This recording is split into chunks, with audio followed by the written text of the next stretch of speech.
Hello everyone. We, the students of Acharya Narendra College, are here to present in front of you a very simple yet fascinating experiment.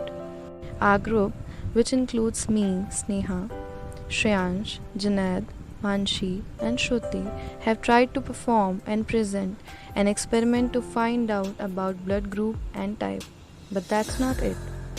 We have also prepared an animation about one of the most widely used method in today's blood lab test, that is blood smear, and its huge importance in today's pathological world. First off, we are starting with an animation. Animation of blood smear.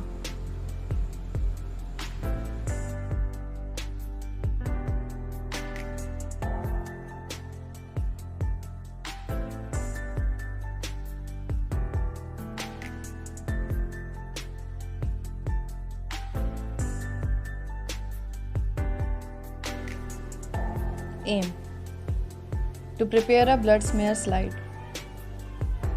Materials required: test tube, glass slide, microscope, blood sample, dropper and syringe.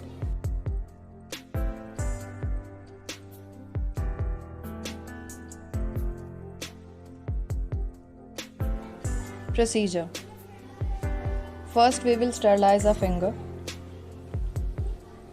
Then prick the finger with syringe needle. Allow a drop of blood to fall on one end of a slide.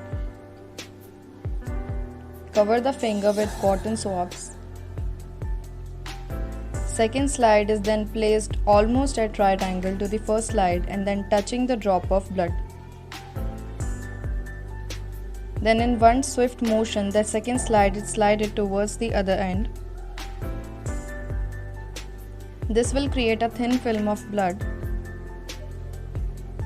This can then be directly seen under the microscope or after being stained and covered by cover slip too.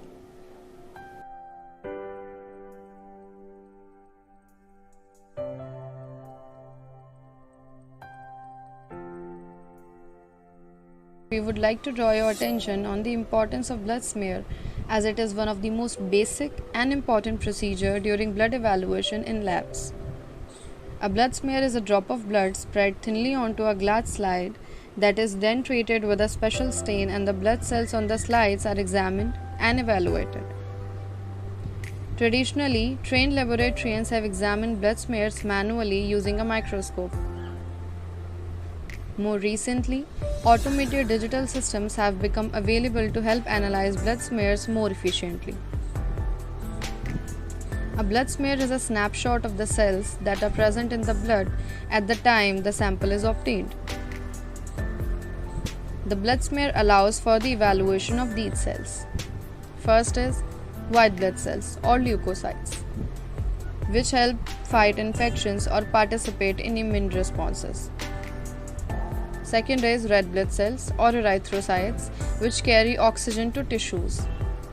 And the third is platelets or thrombocytes, which are small cell fragments that are vital to proper blood clotting.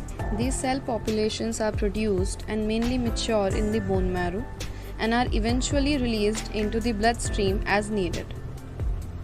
The number and type of each cell present in the blood is dynamic, but is generally maintained by the body within specific ranges. The drop of blood on the slide used for a blood smear contains millions of red blood cells, thousands of white blood cells, and hundreds of thousands of platelets. A blood smear examination compares the white blood cell size, shape, and general appearance to the established appearance of normal cells.